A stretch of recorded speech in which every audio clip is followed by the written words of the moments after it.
Dzień dobry, witam wszystkich bardzo serdecznie w pierwszym spotkaniu na żywo z projektu Cyrkon, który jest finansowany przez miasto Lublin w ramach projektu Link do Kultury. Dzisiaj porozmawiamy o pedagogice cyrku w edukacji i kulturze. Ja się nazywam Dominika Knap. Na co dzień zajmuję się pedagogiką cyrku i pracuję tą metodą właśnie z dziećmi, młodzieżą, dorosłymi, a także seniorami. Prowadzę grupy warsztatowe, ale także projektowe czy grupy stałe. Moimi gośćmi są dzisiaj dr Katarzyna Dąbrowska-Żmuda, która również wykorzystuje metodę pedagogiki cyrku, głównie w edukacji wczesnoszkolnej, oraz Paweł Królik, który działa w Szczecinie w Fundacji Antygrawitacja oraz w cyrku Zodiak, gdzie właśnie także prowadzi zajęcia cyrkowe. Witajcie.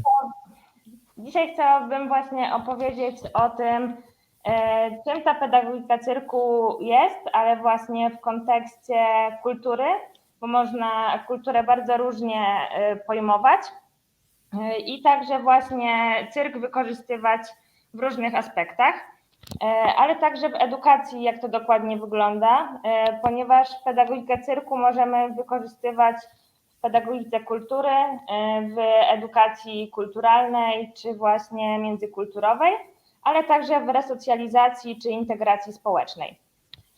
Chciałam właśnie zapytać Ciebie, Katarzyno, jakie są Twoje doświadczenia, jeżeli chodzi o pracę pedagogiką cyrku właśnie z dziećmi? Jak dokładnie wyglądają zajęcia, które prowadzisz, bo one są w szkole, ale jednak nie na takich zajęciach przedmiotowych. Nie, pracuję w szkole w Świetlicy. Tam prowadzę zajęcia z elementami pedagogiki cyrku. To są zajęcia, które prowadzę na co dzień. Oprócz tego prowadzę szkolną grupę cyrkową, gdzie już jakby przekrój wiekowy wykracza poza edukację wczesnoszkolną. Sama praca tą metodą, zapytałaś o doświadczenia, tak? Głównie o doświadczenia w tym aspekcie nas interesują. Ja, kiedy przyszłam do szkoły, zostałam rzucona niemal na głęboką wodę, dlatego że miejsca tam, cyrk w tej szkole rozwijała Monika Kalinowska, która też już była doświadczonym pedagogiem cyrku na tamtym etapie. Ja niemal musiałam wskoczyć w jej buty i bardzo cieszę się, że to nastąpiło w miarę właśnie w taki sposób niemal rzucenia mnie na głęboką wodę, ale rzucenia mi takiego koła ratunkowego w postaci dzieci, które już jakiś czas tą metodą pracowały właśnie z Moniką. Sama metoda, no, szczególnie w tych czasach, kiedy bardzo dużo programów, projektów i zadań kierowanych do dzieci ma na celu jakby ułatwienie im dostępu do osiągnięcia satysfakcji, do osiągnięcia sukcesów. I w przypadku właśnie takiego postępowania ta pedagogika cyrku, czy nauka żonglowania, nauka posługiwania się rekwizytami cyrkowymi dostarcza im też trochę frustracji, z którą się muszą zmierzyć, z którą w jakiś sposób starają się walczyć na różne sposoby, ale w trakcie tej, no nazwijmy to walki, w trakcie tego procesu mają szansę dzieciaki odkrywać właśnie swoje zasoby i te emocjonalne, i te społeczne, bo właśnie w takich sytuacjach najczęściej okazuje się, że mogą liczyć też na wsparcie swoich kolegów czy koleżanek i pomoc też w opanowaniu nowych technik i pomoc w okiełznaniu jakichś negatywnych emocji. To są pierwsze rzeczy, które przychodzą mi na myśl, kiedy myślę właśnie o tej edukacji wczesnoszkolnej i tym, jak sama pedagogika cyrku wpływa bezpośrednio na rozwój tych dzieciaków no, w tej przestrzeni świetlicy szkolnej. Dziękuję Ci bardzo, Kasiu. Już mi się pojawiło sporo pytań, ale chciałabym jeszcze właśnie, żeby Paweł opowiedział o tym, jak to u Ciebie, Pawle, wygląda, ponieważ U Ciebie jednak praca z cyrkiem jest w tym czasie dodatkowym, tak to nazwijmy, w tym czasie pozaszkolnym, gdzie także macie różne działania, nie tylko pedagogiczne, ale także bardziej artystyczne.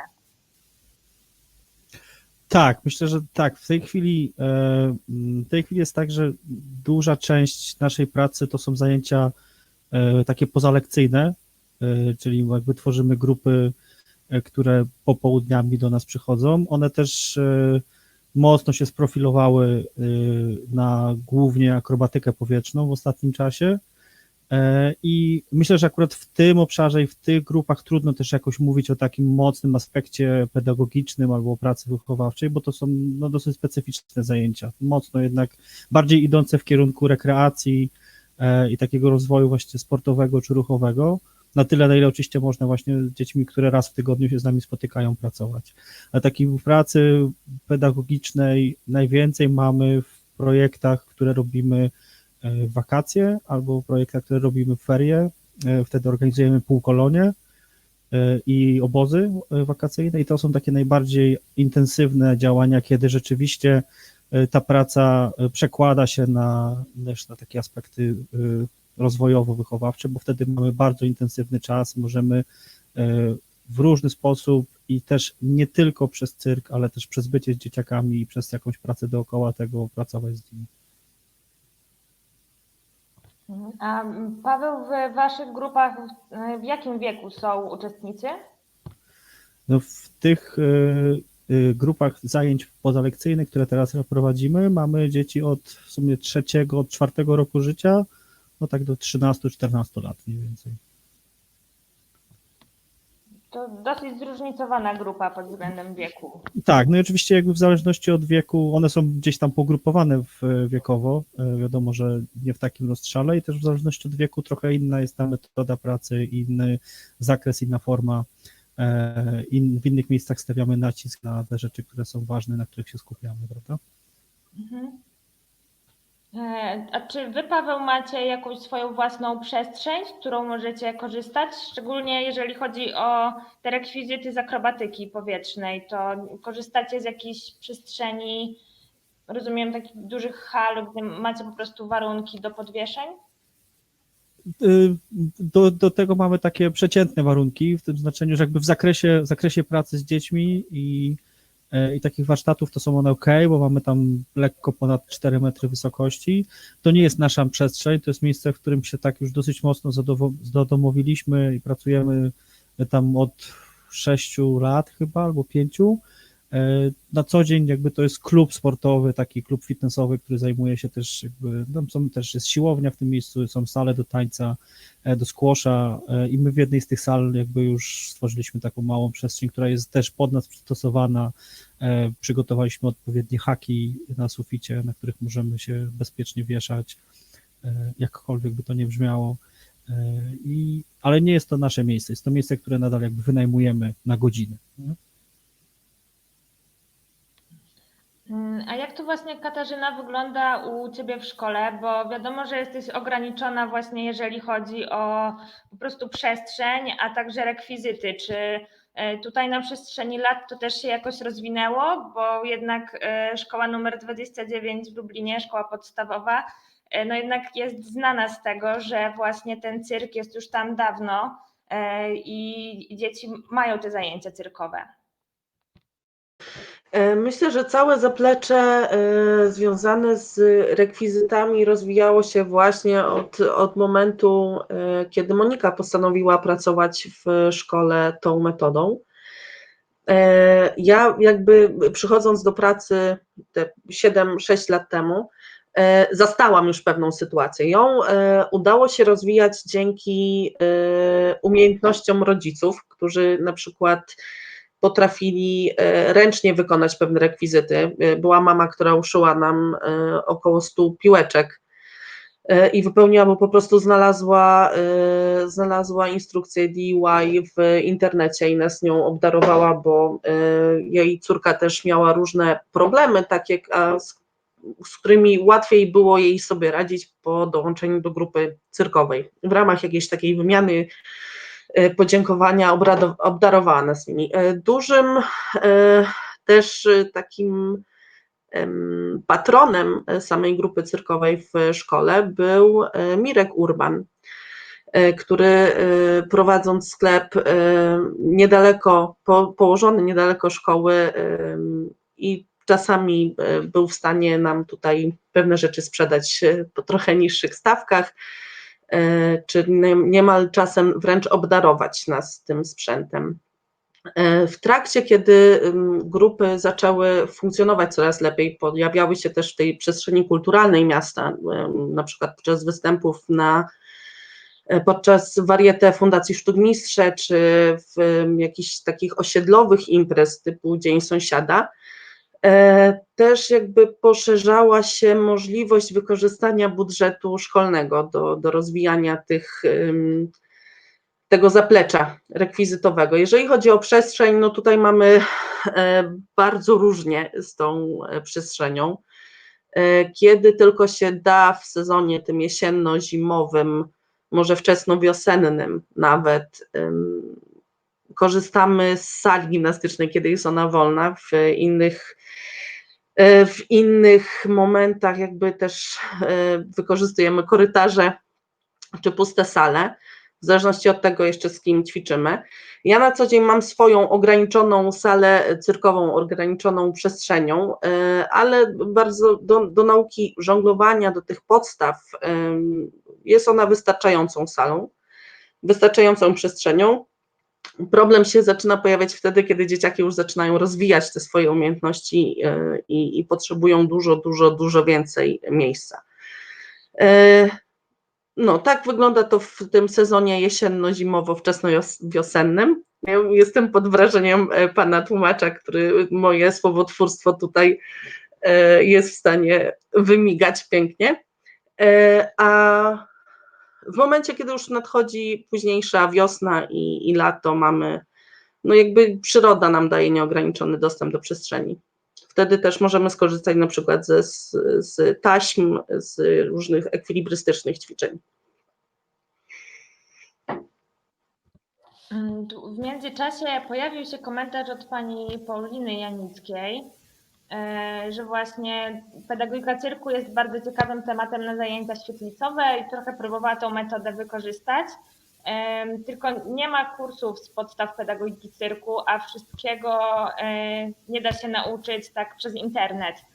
To przy tej okazji może powiedzcie, co wy doradzacie właśnie osobom, które by chciały taką metodę wdrążyć w swoje działania, w ogóle poznać pedagogikę cyrku. Może wy właśnie zaczęliście w taki sposób, to też polecacie taką drogę obrać. To ja mogę zacząć, jeżeli możecie, jeżeli pozwolicie. Moja przygoda zaczęła się od tego, że sama trenowałam pod wpływem męża i częstszych wizyt w sali gimnastycznej, kiedy on trenował, ale wydaje mi się, że jeżeli chodzi o to środowisko lubelskie, Paweł powie też o innym, ale jeżeli chodzi o to lubelskie środowisko, pojawia się coraz więcej kursów związanych z pedagogiką cyrku. Jeżeli do takich kursów nie udaje się dotrzeć, to ja zapraszam do kontaktu ze mną, czy przez sekretariat szkolny, czy po prostu przez bezpośrednią wiadomość. Myślę, że możemy doprowadzić też do wymiany pewnych doświadczeń, czy nawet poprowadzić na zasadzie współpracy wzajemnej zainteresowanych nauczycieli czy rodziców pewne otwarte warsztaty. Myślę, że sama idea warta jest rozwijania i sama metoda też jest dość wdzięczną metodą do pracy, jeśli się właśnie wdroży samą metodę, bo na to też trzeba trochę czasu. Myślę, że jest to gra warta świeczki, także ja ze swojej strony zapraszam do kontaktu w tej materii, a myślę, że sama prowadząca może też powiedzieć coś na temat szkoleń.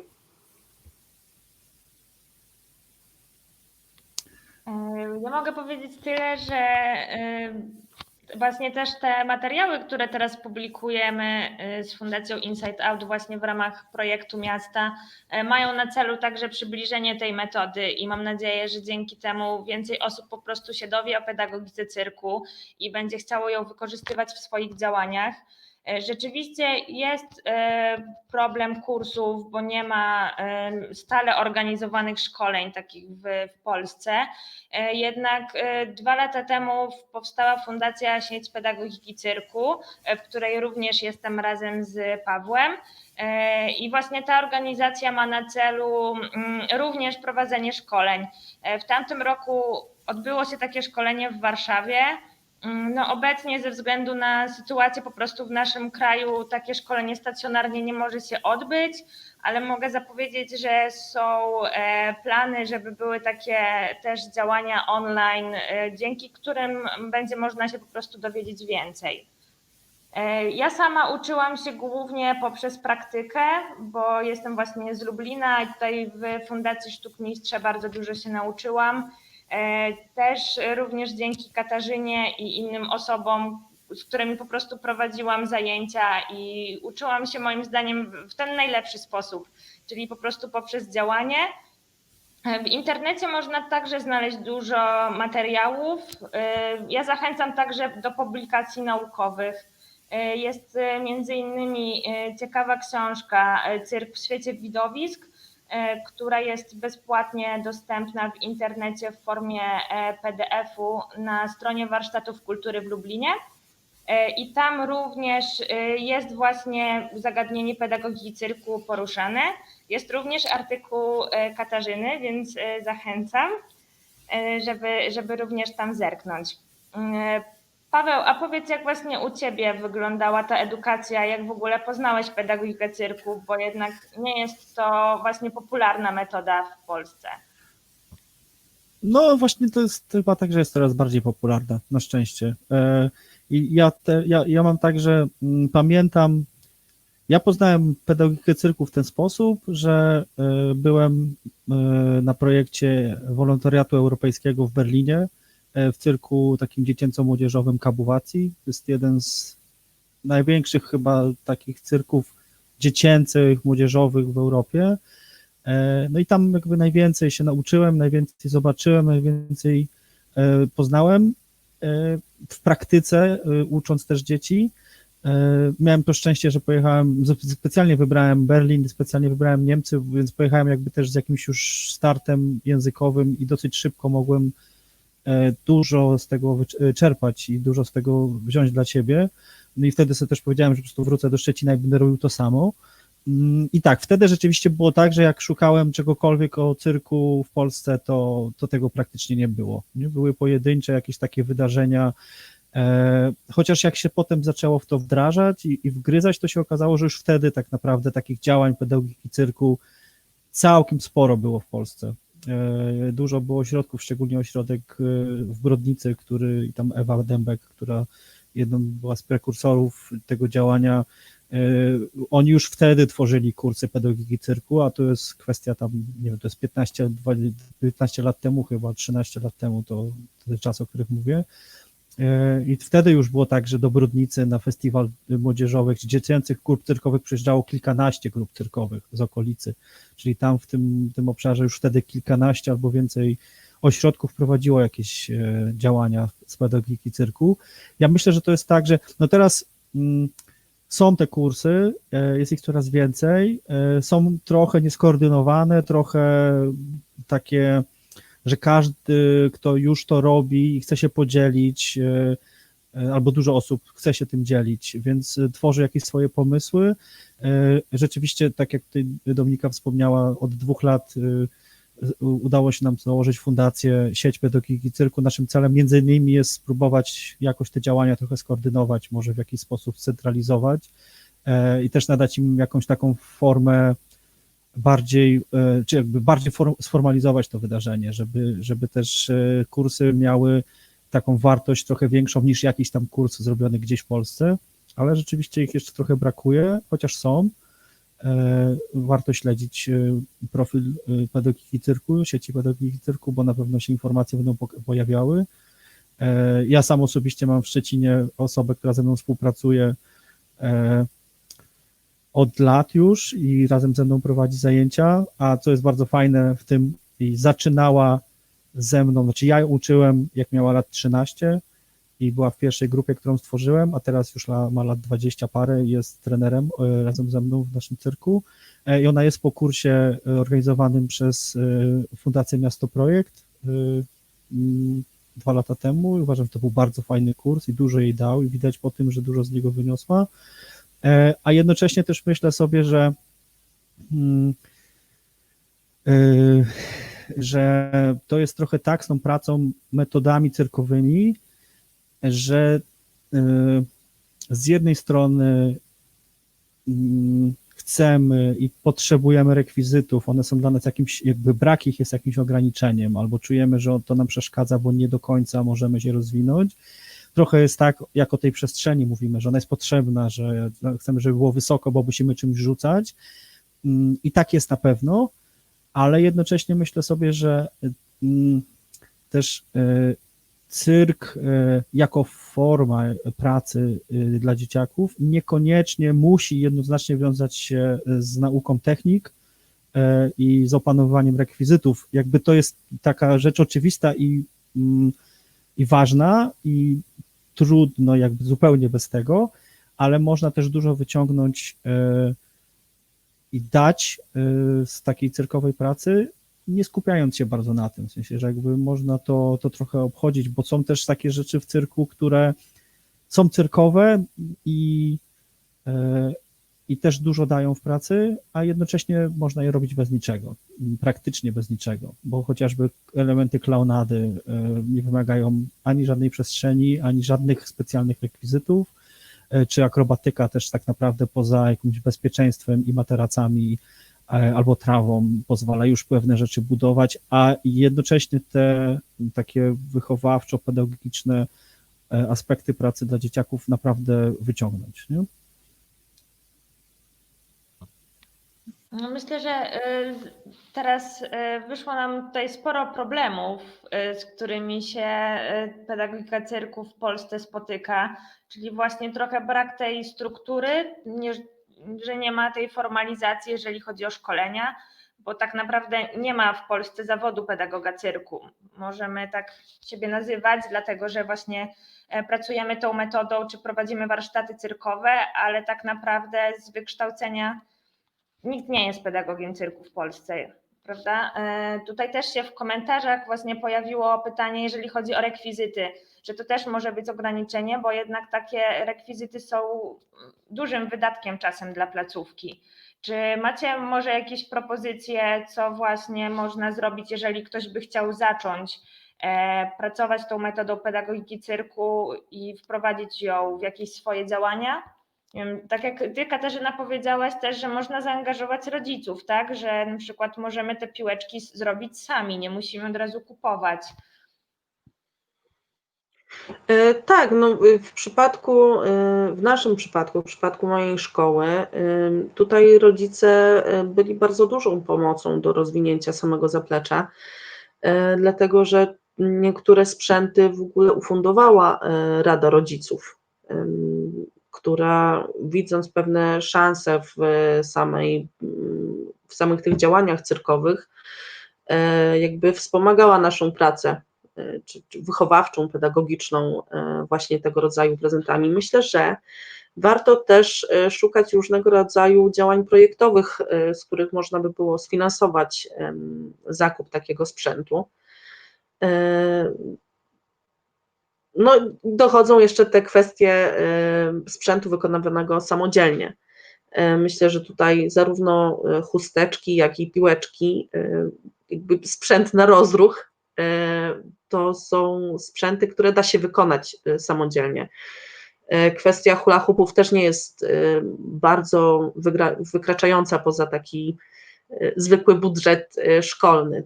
To jest już coś, z czym można zacząć na pewno. W trakcie może właśnie rozwijać to na takiej zasadzie, na jakiej było to rozwijane w mojej szkole.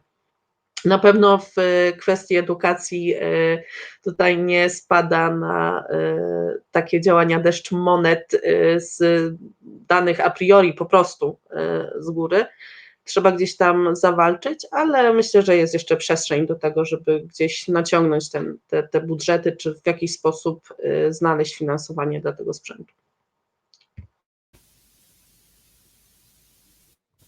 myślę, że to też można właśnie budować małymi krokami, jak nie wiem, zaczniemy od chusteczek, dzieciom to się też spodoba, czy grupie, jest pozytywny odbiór, to wtedy rzeczywiście warto zrobić większą inwestycję, żeby to rozwijać. A właśnie jak chcemy kogoś przekonać do tego, żeby tą pedagogikę cyrku wykorzystać, jak nie wiem, chcielibyście właśnie pozyskać jakiegoś partnera do wspólnych działań i powiedzieć o tym, dlaczego warto tą pedagogikę cyrku wykorzystać w swoich działaniach, czy właśnie kulturalnych, czy edukacyjnych. Pawle, może ty masz propozycję? O, to jest i trudne, i łatwe pytanie dla mnie, znaczy, bo myślę, że to, co mi najwięcej, jakby dla mnie największą wartością w pracy i w tym, co robię, jest chyba to, że na co dzień po prostu widzę realne efekty i widzę duży zapał wielu osób, które zapraszam do warsztatów, dzieciaków i małych, i dużych. Widzę ich ogromne zaangażowanie. Dostrzegam to, że one na co dzień mogą się zmierzyć z tym, że próbują rzeczy trudnych, że zderzają się z takim poczuciem, ale to jest niemożliwe, i na każdym etapie pracy mogą odkryć, że to jest jednak dla nich dostępne. Co więcej, jakby ja zawsze mówię, że praca w cyrku, na przykład przy żonglowaniu, czy przy opanowaniu jakiegokolwiek innego rekwizytu, to jest takie pasmo wiecznych sukcesów, że na każdym etapie działania, w którym byśmy nie byli, możemy sobie jeszcze wyżej postawić poprzeczkę i do tego sukcesu dążyć i go osiągnąć. I co więcej, jeżeli cofniemy się odrobinę tylko wstecz, to możemy sobie łatwo zauważyć i powiedzieć, że chwilę temu, nie wiem, tydzień, 2 lata temu, mówiliśmy o tym, co teraz robimy, że to jest nie do osiągnięcia, to jest niemożliwe, bo każdy z nas, jak weźmie tak na start 5 piłek do ręki i będzie chciał nimi żonglować, to popatrzy na swoje ręce i powie, no to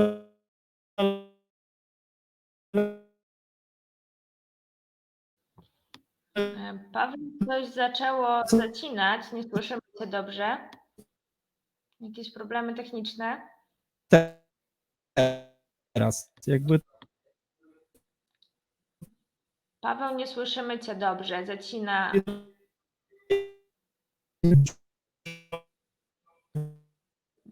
Dobrze, my spróbujemy to w trakcie rozwiązać, a jakbyś mogła ty, Katarzyna, odpowiedzieć w trakcie na... Jasne. Jakby w momencie, kiedy zapytałaś o to, jak przekonać innych do samej pedagogiki cyrku, to powstało u mnie w mojej głowie pytanie, po co kogoś przekonywać? Myślę, że pod tym względem cyrk może być, z jednej strony jest na wszystkich otwarty, ale nie jest dla wszystkich. I ja zatrzymam się na tej myśli, bo już widzę, że Paweł tutaj dołączył i może dokończyć swoją wypowiedź, bo nie wszystko było słychać, Pawle.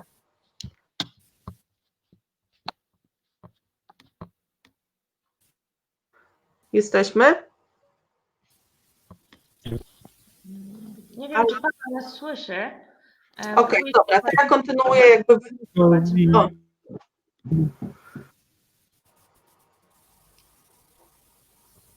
Paweł, jeżeli jest u mi ciebie... czasami przerywa sieć po prostu, przepraszam. Okej, dobra. Możesz dokończyć swoją wcześniejszą wypowiedź, bo nie wszystko byliśmy w stanie usłyszeć.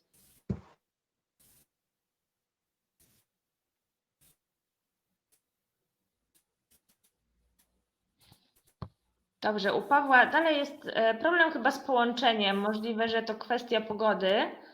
Mhm. Dobra, to ja kontynuuję. Właśnie, nie wiem,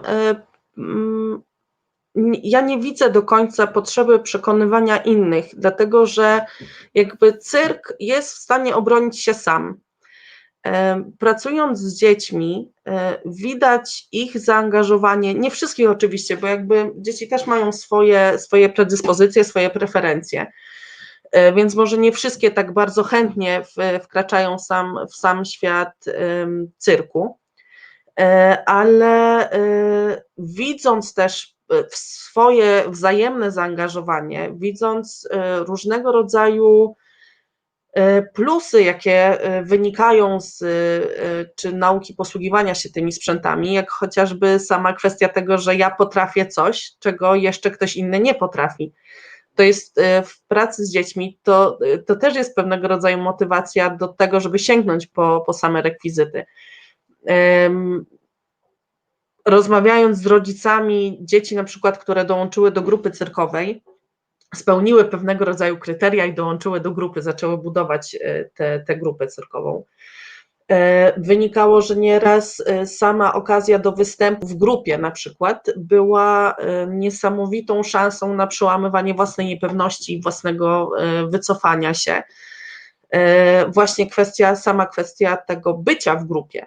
Cyrk nie dzieje się w próżni. Jakby nie jesteśmy, oczywiście, że jesteśmy w stanie nauczyć się pewnych rzeczy z internetu, oglądając filmiki na YouTubie, ale no, trzeba być też świadomym tego, że bardzo dużo pomysłów, bardzo dużo technik powstało właśnie dlatego, że pracowało się we współpracy, dlatego, że zobaczyło się pewną anomalię na przykład i zaczęło się ją rozwijać i dzieciaki bardzo szybko to podłapują, bardzo szybko wchodzą w takie kreatywne działania, nie do końca związane z samym odtwarzaniem moich ruchów.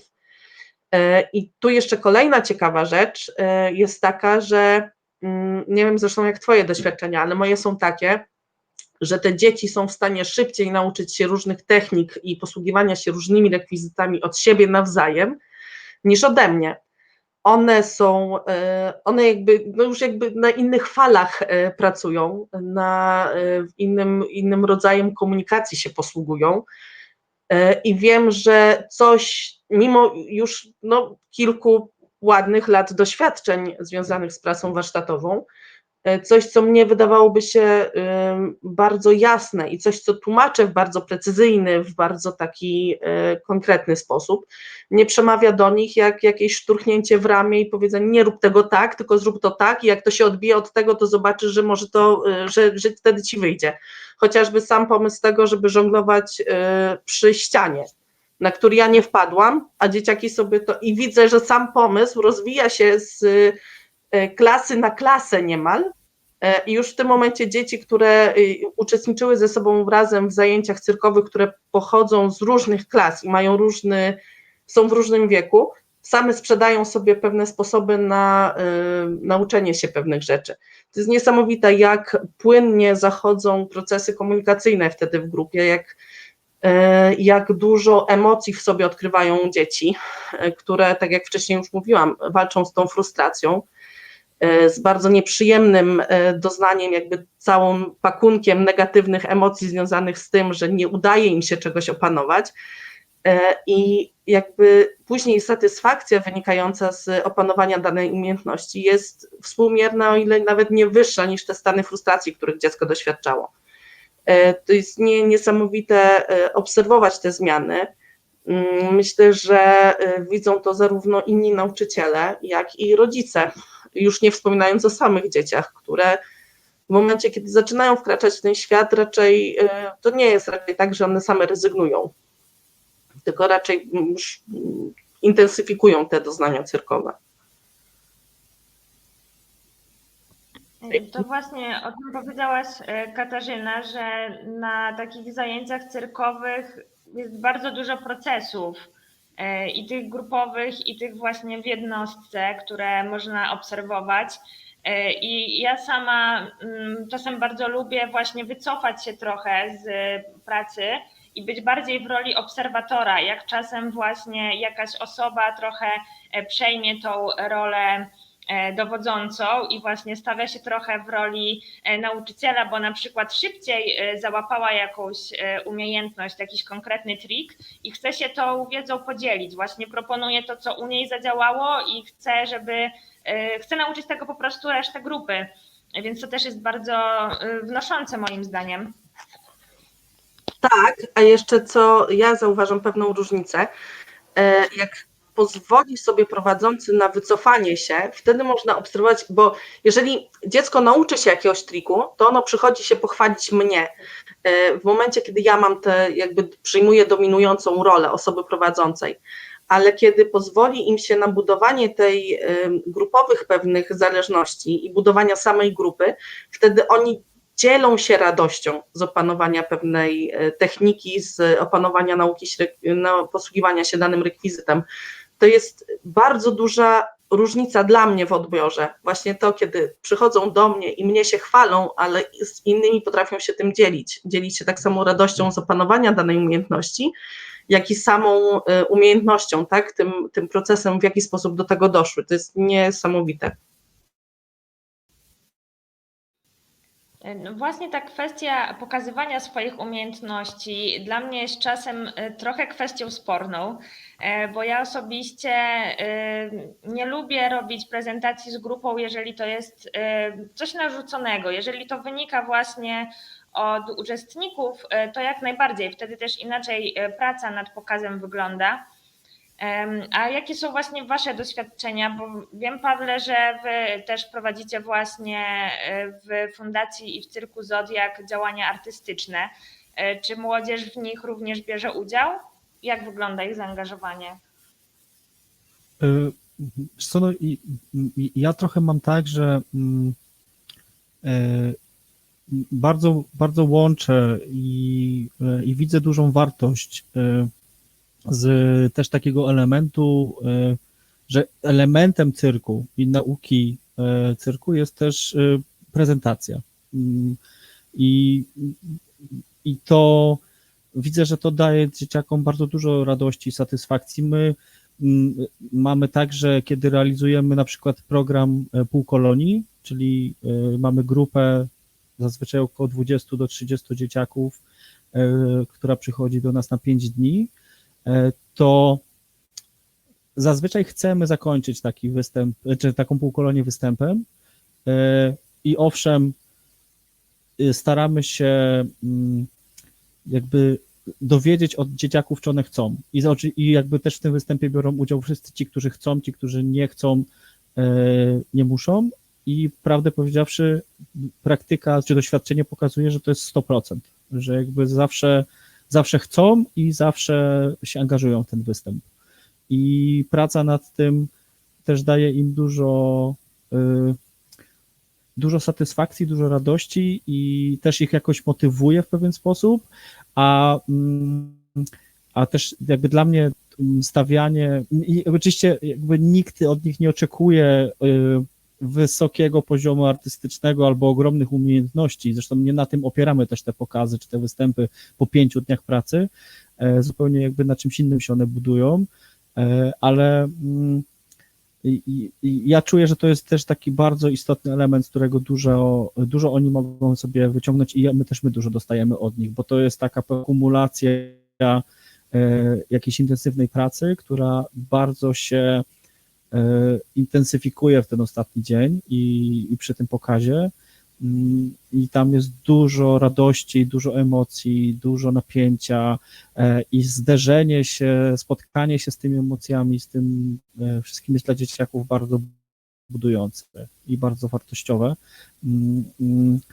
i no jakby jest to też zawsze niepowtarzalne wydarzenie, bo to jest rzecz, która się nigdy więcej nie powtarza, więc ona też ma taką pewną unikatową wartość przez to.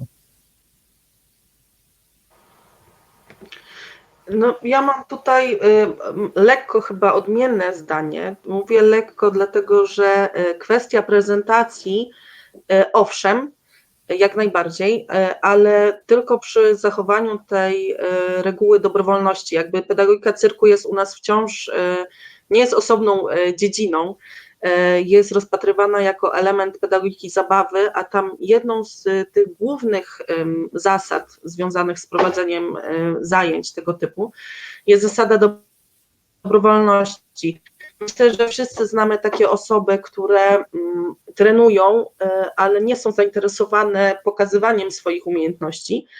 Robią to tylko po to, żeby siebie rozwijać, żeby w jakiś sposób przełamywać własne granice, stawiać sobie własne cele i osiągać je, poszukując kolejnych. I takie same doświadczenia mam w pracy z dziećmi. Nie wszystkie dzieci, mimo rewelacyjnych umiejętności, mimo rozwijania się pod tym względem cyrkowym bardzo szybkiego, nie chce brać udziału w występach. U mnie jest to równoznaczne z tym, że jeżeli nie chce, pozostaje mi to szanować. Myślę, że pojawia się kwestia tej jakby motywacji dla prezentacji. Czy motywacją jest to, żebyśmy my jako dorośli, na przykład w pracy z dziećmi, pokazali, że jednak coś robiliśmy i czegoś nauczyliśmy te dzieci? Czy motywacją jest odpowiedzenie na potrzebę dziecka związaną z tym, że ono chce zaprezentować to, co wypracowało? I to jest ta reguła, która wydaje mi się powinna przyświecać samym warsztatom, prowadzeniu zajęć i wdrażaniu prezentacji czy prezentowania samych umiejętności. Dzięki.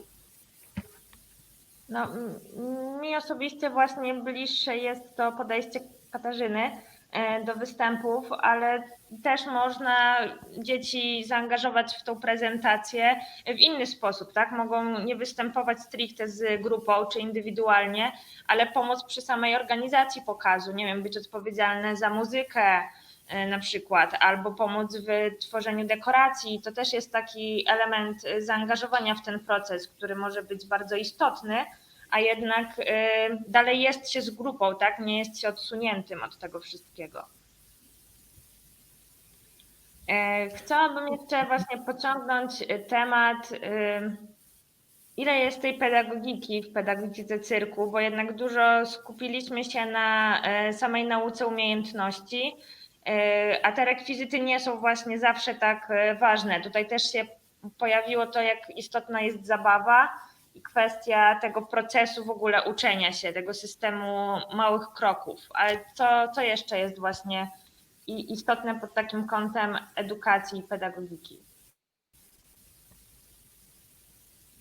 Wywołasz którejś z nas, czy mamy się sami tutaj? No już się Katarzyna sama wywołałaś. Sama wywołałam. No.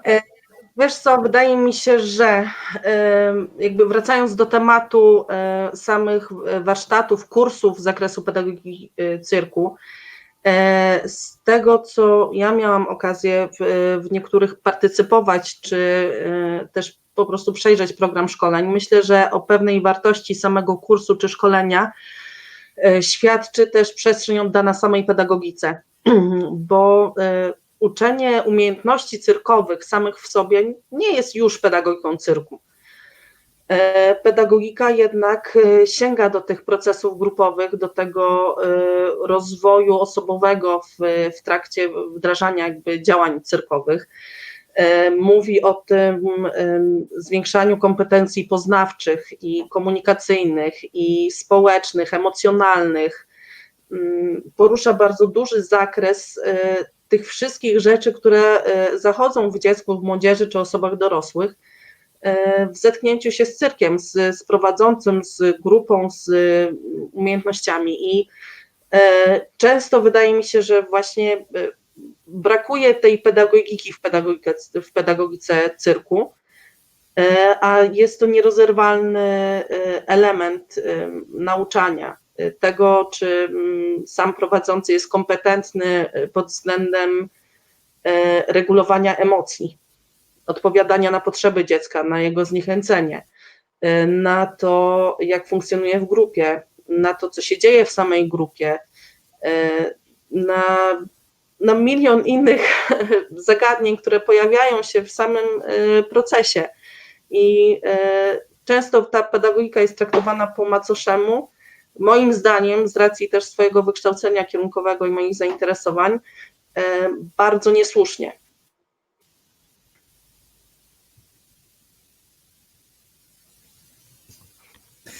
Paweł, czy masz jakąś opinię, którą chcesz podzielić? To znaczy, tak, ja myślę, że znaczy trochę się zgadzam, ale nawet bardzo się zgadzam z tym, co powiedziała Katarzyna, że tak jest. I myślę, że to też wynika z dwóch rzeczy. Jedna jest taka właśnie, że zazwyczaj do działań cyrkowych mam umiejętności, to jest fajne, to chcę się tym podzielić i jakby z tym idę do ludzi. Więc jakby zazwyczaj albo najczęściej jest tak, że jakby ten projekt cyrkowy, to działanie cyrkowe zaczyna się od tego, że jakby myślimy o tym właśnie w takim obszarze, będziemy się uczyć żonglować. Nie zaczyna się od problemu wychowawczego czy pedagogicznego, tylko zaczyna się od jakby potrzeby dzielenia się umiejętnościami. A drugi aspekt jest taki, że to też jest tak, że żeby w tej pracy z metodami cyrkowymi była duża przestrzeń na działania pedagogiczne i wychowawcze, to też musi być dosyć specyficzny projekt, w sensie, że jakby on musi dawać na to przestrzeń, dawać na to możliwości. Dlatego na przykład jak na samym początku opowiadałem o działaniach, no to jak mówiłem o tym, że mam zajęcia pozalekcyjne, popołudniowe, to ja tam nie widzę jakby dużej przestrzeni na taką pracę, nie? Bo to jest oczywiście tak, że to jest jacy ludzie idą do tych dzieci i jak z nimi rozmawiają, jak z nimi pracują i można to zrobić na bardzo różny sposób no i wielu rzeczy na przykład by mnie trenerzy pracowali z dzieciakami, u mnie nie ma, nawet na tych zajęciach nie ma sportu, nie ma nastawienia na rywalizację, nie ma oczekiwań, nie ma takich sytuacji, że ktoś komuś mówi, jesteś za słaby i musisz przejść do innej grupy, bo my tutaj musimy osiągnąć wyniki. No ale to nadal nie jest projekt pedagogiki. Więcej tej pedagogiki na przykład widzę w takim tygodniowym projekcie warsztatowym, gdzie mam przestrzeń na to, żeby być z młodzieżą i być z dzieciakami nie tylko przy procesie uczenia się, ale my tam jesteśmy jakby w pewnej grupie, zachodzi dużo więcej relacji i cyrk jest tylko jakimś takim środkiem do tego, żeby też poruszyć wszystkie inne aspekty, nie? Żeby dać sobie szansę na budowanie grupy, na nauczenie się komunikacji, na radzenie sobie z tymi problemami. Wchodzą w trudne sytuacje, bo są długo ze sobą, są w jakichś takich aspektach, jakby relacjach konfliktowych, nad którymi możemy pracować i tam jest na to przestrzeń, nie? I cyrk jest tylko jakimś takim środkiem do tego, żeby to robić, więc ten projekt jakby daje na to szansę, więc to też jest jakby to, nie? Że trzeba mieć przestrzeń w działaniu na to, żeby to nie była tylko nauka techniki, ale żeby to była też praca pedagogiczna. Ja myślę, Pawle, że tutaj też warto wspomnieć o tym, o tej pedagogice cyrku w takim myśleniu dwutorowym, tak, jako metodzie, ale też jako temacie szkoleń. Czyli kwestia, to o czym mówisz, jakby nie każda forma zajęć stwarza bezpośrednią przestrzeń do tego, żeby jakby wprowadzać bardzo dużo działań wychowawczych czy związanych z pracą w grupie. Niemniej jednak każda nasza praca z drugim człowiekiem nosi znamiona pewnego rodzaju wpływów, wymiany doświadczeń, wchodzenia w relacje. I pod tym kątem, dlaczego się wcześniej odwołałam do tych kursów, które wydaje mi się, że te kursy kierowane do trenerów przecież, bo nie do samych uczestników, tylko do trenerów, im więcej zachowują tej pedagogiki czy też psychologii, tym lepiej są w stanie przygotować trenera, który nie zawsze musi pochodzić ze środowiska pedagogicznego, to nie zawsze musi być nauczyciel, tak? To znamy różne osoby, które interesują się cyrkiem, pochodzą one z różnych środowisk, z różnych grup, nie zawsze muszą mieć bezpośredni kontakt z pedagogiką, jednak zajmują się tym cyrkiem, wchodzą w przestrzeń warsztatową. Dobrze byłoby, gdybyśmy mieli też pewność, my jako osoby, które się postrzegają jako pedagodzy cyrku, czy jako osoby, które pracują taką metodą, żebyśmy mieli pewność, że te osoby też wiedzą, jak zrozumieć dziecko w tych działaniach, dziecko czy młodzież, czy osobę starszą. Bo no, niestety byłam też świadkiem takich reakcji, gdzie dziecko we frustracji mówiło, że nie uda mu się i rzucało piłkami czy tam sprzętem i trener mu mówił, no jeżeli uważasz, że ci się nie uda, to ci się pewnie nie uda, to weź sobie coś innego. Jakby to, jak osoba dorosła zareaguje w danej sytuacji na dany problem, niezależnie od tego, czy same spotkania są powtarzalne czy incydentalne, też w jakiś sposób pewne wyobrażenia w osiąganiu tych umiejętności i wyobrażenia dotyczące samego cyrku kreuje. No, to jakby tak.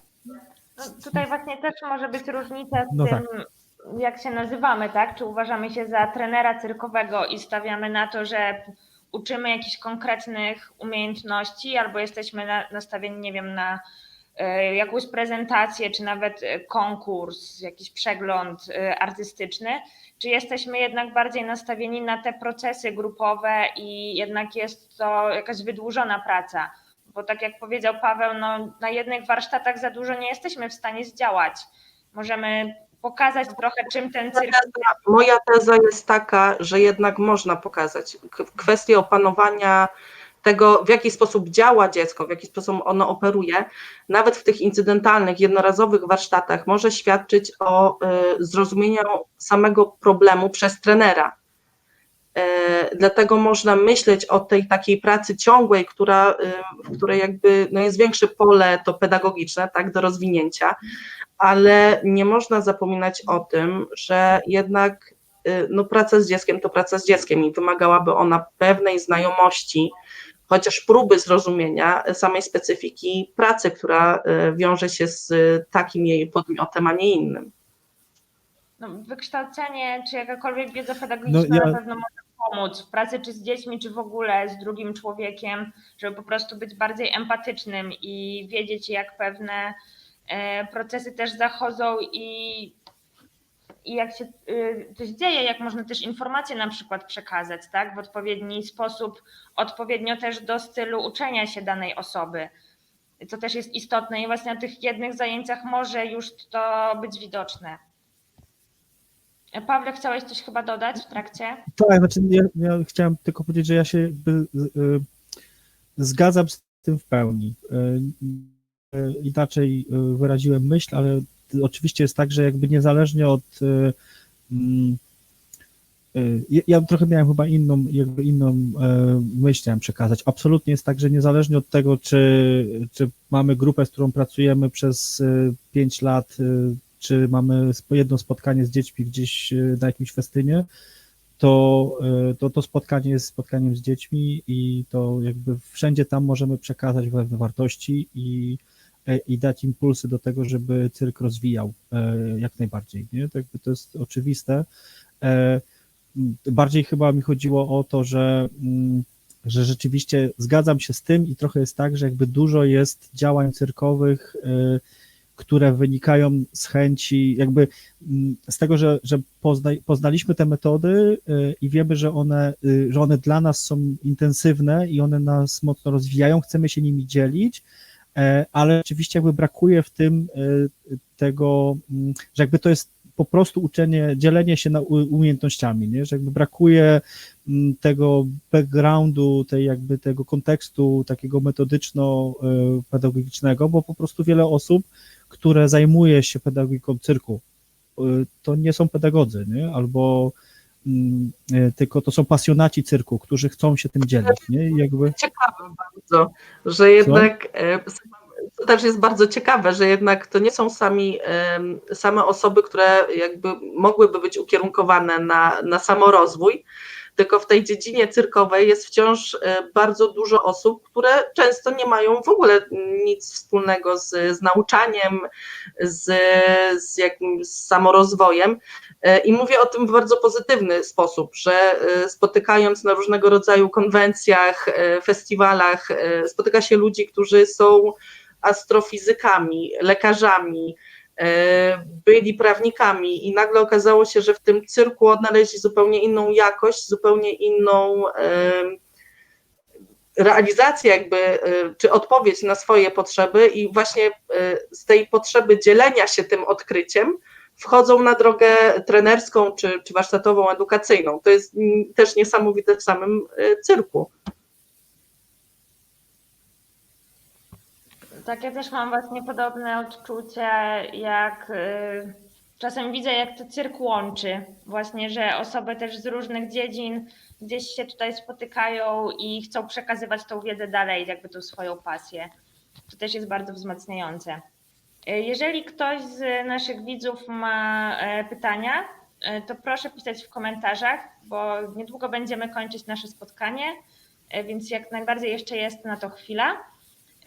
A ja właśnie mam jeszcze pytanie o taką edukację międzykulturową, bo oboje macie doświadczenia. Wiem, że ty właśnie, Paweł, organizujesz też takie wyjazdy, projekty, gdzie jest młodzież z Polski i z zagranicy, która właśnie razem pracuje metodami cyrkowymi.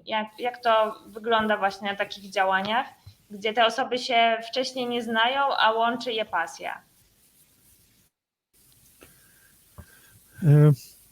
No myślę, że to jest tak jak z wieloma podobnymi sytuacjami, kiedy właśnie językiem komunikacji jest jakaś pasja, która nas łączy. I znaczy tym podstawowym językiem, nie? Bo często ja w tej chwili rzeczywiście wróciłem do takich działań i zacząłem polsko-niemieckie, ale to też dosyć specyficzne, bo te ostatnie, które zrobiliśmy, to były raczej warsztaty dla osób już takich młodych dorosłych, powiedziałbym, czyli takiej bardzo starszej młodzieży, ale mam ze swojego jakiegoś tam starszych doświadczeń, miałem takie przygody, gdzie byłem na warsztatach, czy sam organizowałem wymiany międzynarodowe no i to zawsze było bardzo intensywne i fajne doświadczenie, bo wtedy ten cyrk na przykład staje się pewnym poziomem, jakby platformą komunikacji, nie? Że język jest nie taki ważny i okazuje się, że jakby pasja jest motorem do tego, żeby się komunikować, żeby ze sobą rozmawiać, żeby się od siebie nawzajem uczyć. Bardzo ciekawym jest zawsze to, że jakby młodzi ludzie widzą, że jakby też robią to samo, nie? I tak samo mocno w tym są, ale spotkanie z innymi kulturami jest zawsze odkrywcze, no i zawsze takie daje nam nowe perspektywy i nowe spojrzenie na wiele rzeczy.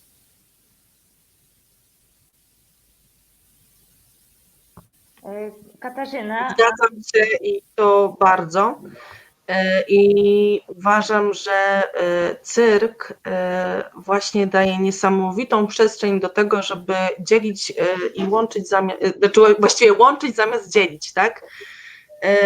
Bo faktycznie tą drogą komunikacji jest posiadanie pewnych umiejętności lub posiadanie potrzeby posiadania pewnych umiejętności. I tak jak wcześniej już wspominaliśmy, cyrk nie dzieje się w próżni.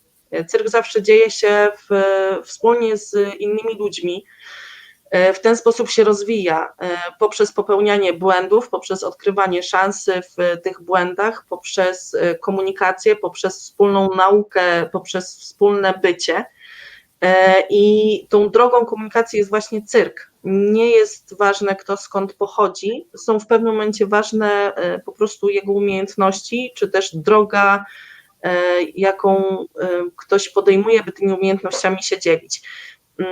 Język międzynarodowy, ja myślę, że jakby mam taki postulat swój wewnętrzny, że cyrku w ogóle powinno być wszędzie więcej i osobiście odbieram to jako bardzo niefajne określenie, jeżeli ktoś mówi, że gdzieś, że w naszym kraju już się dzieją cyrki, bo cyrk jest bardzo dobrze zorganizowaną i dającą pole do rozwijania swoich umiejętności przestrzenią, jakby należy postulować tutaj zaprzestanie używania tego sformułowania w sensie negatywnym. O tak. Prawda? Zgadzacie się? No ja mam taką historię w kontekście komunikacji językiem cyrku. Jak byłem właśnie w Kabuwacji, tam jednym z prowadzących zajęcia, jednym z trenerów był Jurgen. Był to no wtedy 60-70-letni trener i on, jakby byłem z nim też w sytuacji, kiedy byliśmy na wymianach, a fantastycznie pracował z młodzieżą, miał do niej ogromną otwartość i taką, nie wiem, był takim dziadkiem dla wszystkich, takim cudownym człowiekiem, z którym się chciało współpracować, ale co jest ciekawe, on nie mówił w żadnym, że tak powiem, nowożytnym międzynarodowym języku, poza niemieckim i rosyjskim. I na tych wymianach dzieciaki nie miały, młodzież nie miała jak się z nim skomunikować, a jednocześnie on prowadził dla nich warsztaty, na trapezie pracował z dzieciakami i on jakby umiał się z nimi dogadać, chociaż język kompletnie jakby nie był używany, bo to było niemożliwe, jakby oni, no, dzieciaki nie mówiły po niemiecku, on nie mówił w żadnym języku i on wtedy pokazywał im filmy na kasetach VHS, żeby im wytłumaczyć, co chce z nimi zrobić i naprawdę potrafił się z nimi dogadać, bo rozmawiali językiem ciała, pokazywaniem i robili naprawdę bardzo trudne rzeczy, które wymagały, jakby się na to spojrzało z boku, to powiedziałoby się, to jest niemożliwe, żeby dogadać się i zapewnić sobie takich rzeczy, nie? A oni to dawali radę, bo jakby pasja była tą komunikacją, nie? No i wszystko zależy też od motywacji, prawda? Z tego, co mówisz, to pokazuje, jak bardzo motywacja może zmienić podejście do komunikacji i możliwości przekazywania sobie różnych rzeczy, wartości i umiejętności. To naprawdę bardzo fajna historia. Będę z niej kiedyś korzystać, powołując się na ciebie. Pojawiło się pytanie od Kasi Kurowskiej, która też jest fantastyczną działaczką właśnie z Lublina. Pracuje metodą pedagogiki cyrku głównie z przedszkolakami oraz właśnie w edukacji wczesnoszkolnej. I Katarzyna ma pytanie, które myślę, że będzie właśnie fajnym zakończeniem naszego spotkania, ponieważ pyta się o to, co jest najważniejsze w naszej pracy. Według nas, czy generalnie? Według nas. Według nas. Dla mnie najważniejsze są emocje. Emocje? Tak, emocje i jakby obserwuję pewne odchodzenie od wartościowania bycia człowiekiem emocjonalnym i świadomym emocjonalnie, wartościowania tego jako coś pozytywnego, tak? Jesteśmy uczeni przede wszystkim tego, żeby być logiczni, nie okazywać emocji, żeby zachowywać się grzecznie i dla mnie te emocje, te takie prawdziwe emocje, które ujawniają się w tych sytuacjach mojej pracy, te frustracje, te zadowolenia, te jakby osiąganie satysfakcji dla uczniów, dla których na przykład ta satysfakcja nie jest osiągalna w tym świecie przedmiotowym, ich kształcenia przedmiotowego. To jest niesamowite i wydaje mi się, że właśnie rozpoczęcie prowadzenia zajęć tą metodą, gdzie to wszystko się intensyfikuje, daje mi niesamowitą okazję pracowania właśnie z emocjami dzieci, z pracowania z ich świadomością tych emocji i rozwijania. I dla mnie, jeżeli pierwsze, co mi przyszło na myśl, to właśnie te emocje. Dzięki. Paweł? No to ja oprócz tego, że też bym się podzielił podobną refleksją, to chyba mogę powiedzieć, że dla mnie jakby bardzo ważna jest ogromna satysfakcja, którą bardzo często czuję, widząc to, co mi się udało zrobić i to, czym udało mi się podzielić i to, czym udało mi się jakby zarazić też wiele osób. Często w działaniach jest tak, że jestem we wszystkim i wszystkiego muszę dopilnować i wszystko muszę postawić, ułożyć, przywieźć, wypakować i wielokrotnie już miałem taki moment, kiedy nagle się zatrzymywałem, oglądałem się za siebie dookoła i jakby widziałem ogromną ilość dzieciaków i młodych ludzi, którzy z nimi pracują, którzy po prostu są szczęśliwi, uśmiechnięci i jakby i są w takim bardzo intensywnym działaniu i to zawsze mi, jakby to było dla mnie zawsze bardzo ważne, nie? Taka satysfakcja z poczucia, że dzielę się, że dzielimy się między sobą, czymś bardzo dla nas ważnym, nie? I co nam daje dużo satysfakcji.